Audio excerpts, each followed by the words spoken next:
Semoga video ini bisa membukakan mereka, terutama para muhibin dan para pembela nasab yang suka menfitnah, yang suka menuduh Kiai Imad seenaknya sembarangan. Lihatlah fakta apa yang disampaikan oleh Kiai Imad ini. Anda akan melihat siapa Kiai Imad, kepribadian beliau yang sebenarnya.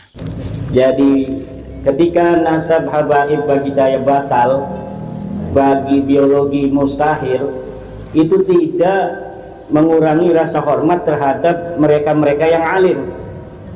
Mereka yang alim maka wajib dihormati karena ilmunya itu. Assalamualaikum warahmatullahi wabarakatuh. Bismillahirrahmanirrahim. Alhamdulillahirabbil alamin. Wa bihi nasta'inu ala umuri dunya waddin. Wassalatu wassalamu ala asyrafil anbiya'i wal mursalin Sayyidina wa maulana Muhammadin wa ala alihi wa sahbihi ajma'in, amma ba'd. Para pemirsa sebangsa dan setanah air dimanapun Anda berada, terima kasih Anda semua masih bersama dengan saya Normas Nur Rahmat Asmawi di Normas Channel. Pada kesempatan yang berbahagia ini, saya akan menampilkan sebuah video dari Kiai Imaduddin Al-Bantani. Video ini sangat menarik sekali karena ini berisi sikap beliau yang begitu bijaksana. Ya, kalau saya menilainya itu sangat bijaksana, dan tentu sikap ini menjadi tamparan keras, menjadi jawaban mereka yang selama ini menuduh Kiai Imad itu sebagai orang yang membenci para ulama, atau kemudian berarti tidak suka dengan ulama dari Ba'alawi dan sebagainya. Mereka selama ini itu kan menilai kalau apa yang dilakukan Kiai Imad dengan meragukan nasab, dengan membatalkan nasab, kemudian mereka ini menuduh, mengkait-kaitkan bahwa Kiai Imad berarti ini sama aja telah membenci para ulama. Berarti merasa sudah lebih pintar dari para ulama-ulama, terutama ulama-ulama dari Ba'alawi. Tapi apa yang disampaikan Kiai Imad di sini justru itu menunjukkan kebalikan dari kalian semua yang telah menuduh Kiai Imad bahwa Kiai Imad telah membenci atau Kiai Imad telah merasa lebih pintar dari para ulama-ulama dahulu, ulama-ulama sebelumnya. Karena apa yang disampaikan Kiai Imad ini justru beliau itu sangat menghormati, sangat menghargai seorang ulama, orang yang alim, orang yang berilmu, siapapun itu tidak pandang bulu. Ini sikap yang sangat bijaksana. Dan inilah sebenarnya kita ini yang meragukan nasab ini itu memang tidak ada rasa benci, tidak ada rasa aku ingin membatalkan sana dan sebagainya. Jadi kalau ada orang yang mengatakan bahwa kalau kita menggagalkan nasab Ba'alawi berarti menggagalkan kita terus tidak mengamalkan ilmu-ilmu dari ulama-ulama Ba'alawi, terus kemudian kita memutus keilmuan dari ulama-ulama Ba'alawi, tidak. Jadi apa yang disampaikan Kiai Imad ini sebenarnya sudah bisa cukup menjadi jawaban untuk seperti apa yang pernah disampaikan oleh Gus Kausar, pernyataan-pernyataan yang disampaikan oleh Kiai Haji Miftahul Ahyar, Kiai Idrus Romli, yang hanya karena meragukan nasab, menggagalkan nasab Ba'alawi ini tidak sambung ke Rasulullah, kemudian dikaitkan, disangkakan sebagai orang yang berarti memutus keilmuan, berarti menganggap sanadnya Ba'alawi tidak sah, berarti menganggap itu salah besar sekali.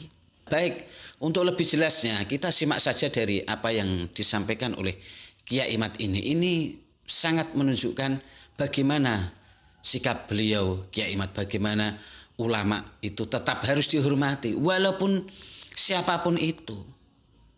Dan kita memang dalam ajaran Islam kita itu diajarkan sebuah kata-kata yang sangat indah, undur makola wala tandur mankol. Undur makola wala tandur mankola. Lihatlah apa yang dikatakan, jangan melihat siapa yang mengatakan. Ini kan sebenarnya, jadi kita tidak pandang bulu yang sudah mengamalkan rotib mungkin dari ijazah dari Ba'alawi, mungkin dari Habib Lutfi dan sebagainya, yang sudah biasa mengamalkan amalan-amalan wirid-wirid dari Ba'alawi. Ya kalau ini memang sesuatu yang baik, ada baca Quran dan sebagainya, kenapa tidak? Tetap kita amalkan. Dan inilah sikap Kiai Imad itu ya. Perlu Anda ketahui semua mereka yang membenci orang-orang yang meragukan nasab. Lihatlah fakta realitas, sebenarnya inilah sikap kami. Jadi kalau Anda mengatakan kami berarti benci ulama, kami kemudian memutuskan keilmuan para ulama, sanad keilmuan mereka yang sudah kita terima ini, itu Anda salah besar. Anda itu hanya membuat fitnah. Omongan Anda ini tidak berdasarkan fakta dan realita. Ya baik, mari kita simak saja video dari Kiai Imad. Mari kita simak sampai tuntas. Pertama tentang Habib yang alim. Menghormati orang alim itu perintah agama. Ada hadis akrimul ulama'a fa innahum indallahi kurama. Muliakanlah orang-orang yang berilmu karena mereka di sisi Allah adalah orang-orang yang mulia. Ini tidak memandang dari keturunan siapapun dia, dari status sosial apapun, kalau dia alim maka wajib dihormati. Jadi ketika nasab habaib bagi saya batal, bagi biologi mustahil, itu tidak mengurangi rasa hormat terhadap mereka-mereka yang alim. Mereka yang alim maka wajib dihormati karena ilmunya itu. Seperti kita menghormati para kiai yang kita hormati bukan karena nasabnya tapi karena ilmunya. Walau para kiai itu punya keturunan garis yang bagus, tapi biasanya mereka sama sekali tidak pernah mengatakan tentang garis keturunannya ke atas. Seperti itulah peradaban modern, peradaban yang tinggi, yaitu setiap kemuliaan berdasarkan prestasi, bukan berdasarkan keturunan, bukan berdasarkan darah. Karena kalau orang sudah merasa dirinya lebih mulia karena darahnya, karena zatnya, itu sama dengan iblis. Iblislah pionir di dalam mengklasifikasikan manusia dari sisi keturunan. Iblis mengatakan, khalaqtani min nar wa khalaqtahu min tin. Engkau ya Allah menciptakan aku dari api dan menciptakan Adam daripada tanah. Aku tidak mau sujud kepada Adam karena aku lebih mulia daripada Adam. Ana khairum minhu, aku lebih baik daripada Adam. Khalaqtani min nar wa khalaqtahu min tin. Engkau menciptakan aku dari api sedangkan engkau menciptakan Adam daripada tanah. Maka aku tidak mau tunduk terhadap Adam. Orang yang pertama bangga dengan nasab adalah iblis. Dan siapa orang yang mengikutinya sekarang berbangga-bangga dengan nasab adalah pengikut iblis. Jadi siapapun dia itu sekarang alim, ya wajib dihormati. Dulu kita menghormatinya karena husnudzon dia turunan Nabi, selain dia alim, maka sekarang kita tetap menghormatinya tanpa mengurangi karena dia adalah orang alim. Karena kewajiban menghormati orang alim adalah perintah agama. Akrimul ulama'a fa innahum 'indallahi kurama. Muliakan para orang-orang ahli ilmu. Siapa orang yang menghormati ahli ilmu, maka anaknya itu akan menjadi ahli ilmu. Karena orang apabila dia menghormati ulama, maka dia berkeinginan anaknya jadi ulama seperti dia. Maka kata kita ta'lim, idza arata an takuna idza arata ayyakuna ibnuka 'aliman falyukrim 'aliman. Kalau engkau mau ingin anakmu ini menjadi orang alim, maka muliakan orang alim. Karena apabila kita memuliakan orang alim, maka dari situ kita akan tahu kebesaran orang alim sehingga kita ingin anak kita seperti orang alim itu. Dan dalam sejarah peradaban manusia yang dicatat itu adalah dua. Pertama raja, yang kedua adalah orang alim. Mungkin peradaban masa depan itu 3 YouTuber yang akan dicari. Karena ini peradaban baru ini YouTube. Mengenai bagaimana dengan nasib ratib, nasib simtuduror, ya kalau kita merasa itu adalah sudah barokah, lanjutkan. Karena itu merupakan bagian daripada ilmu. Nggak mungkin orang itu bisa untuk membuat simtuduror kalau dia tidak berilmu. Karena di situ ada, dia harus ngerti bahasa Arab, dia harus ngerti nahwu, dia harus ngerti balaghah dan lain sebagainya. Ratib, khusus untuk ratib Al-Haddad itu sudah ditemukan bahwa ratib itu sebenarnya karya bukan Al-Haddad, tapi karya Imam Rifai. Jadi dari Thariqah Rifaiyah. persis sekali antara Ratib Al-Haddad itu dengan Ratib Rifaiyah. Sedang kalau atas nggak tahu. Sedangkan Imam Rifai itu jauh adanya lebih dahulu daripada Al-Haddad. Maka bisa ditarik sebuah kesimpulan bahwa Ratib Al-Haddad itu adalah Ratib Ar-Rifaiyah karena diamalkan oleh Imam Al-Haddad, maka kemudian dianggap itu karya daripada Al-Haddad padahal itu karya daripada Rifai. Itu yang kedua. Ketiga, tentang DNA. Menurut kajian para ahli DNA, termasuk teman-teman kita yang kita undang, atau bukan kita undang, yang diundang bersama saya di UIN itu mengatakan bahwa hasil daripada uji DNA mereka berhaplogrup G. Haplogrup G ini adalah haplogrup yang dimiliki oleh kelompok manusia yang berasal dari Khazar. Khazar ini adalah kelompok manusia yang ada di Kaukasus. Siapa mereka? Mereka adalah orang Khazari yang masuk ke dalam agama Yahudi, kemudian mereka mendominasi Yahudi, sehingga Yahudi sekarang ini terbagi menjadi Yahudi Khazari dan Yahudi Ibrahimi. Yahudi Khazari itu adalah Yahudi yang bukan keturunan Nabi Ibrahim, tapi mereka mendominasi Yahudi.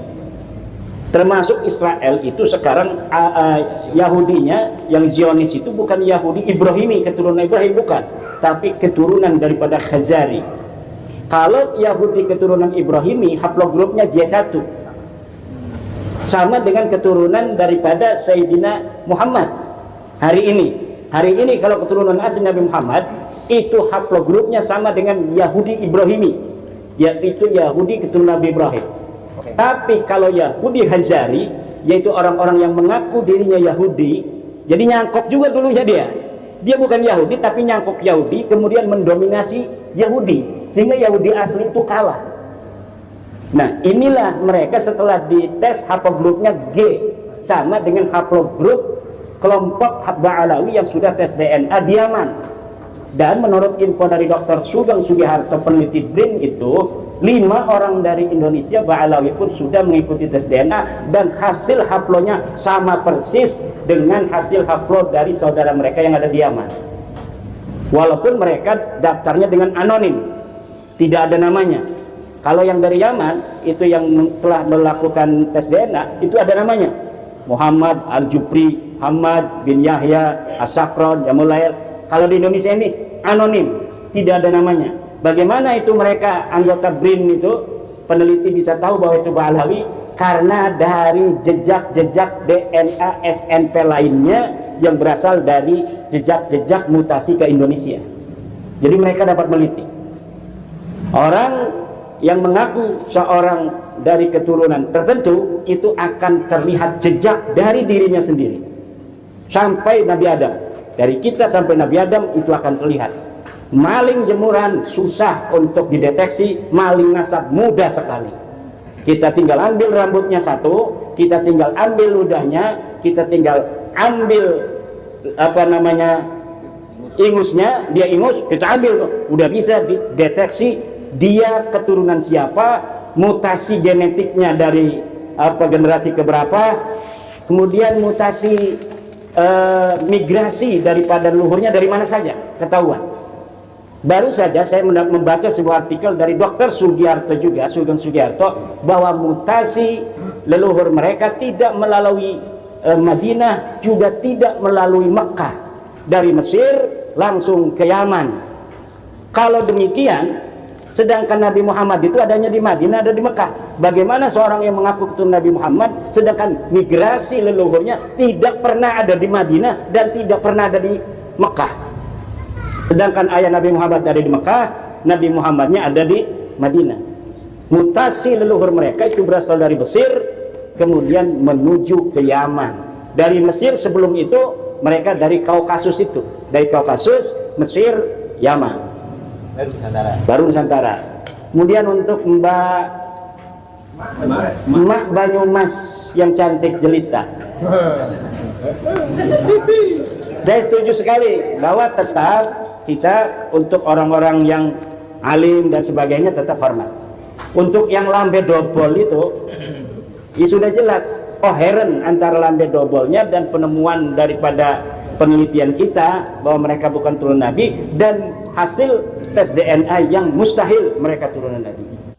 Alhamdulillah kita telah menyimak dari apa yang disampaikan oleh Kiai Imad. Ya, semoga ini dari ketika kita sudah menyimak apa yang disampaikan oleh Kiai Imad, kita betul-betul melihat sendiri fakta bagaimana sikap Kiai Imad itu terhadap para kiai yang dari Ba'alawi, pada ulama dari Ba'alawi. Kalau memang mereka itu ulama, ya memang tetap kita hormati, dan ini tentu sikap yang sangat bijaksana, dan tentu semoga video ini bisa membukakan mereka, terutama para muhibin dan para pembela nasab yang suka menfitnah, yang suka menuduh Kiai Imad seenaknya sembarangan. Lihatlah fakta apa yang disampaikan oleh Kiai Imad ini. Anda akan melihat siapa Kiai Imad, kepribadian beliau yang sebenarnya. Ya, semoga ini bisa bermanfaat untuk kita semua. Saya kira cukup sekian. Mohon maaf atas segala kesalahan dan kekurangan. Wabillahi taufiq wal hidayah wal afu minkum. Wassalamualaikum warahmatullahi wabarakatuh.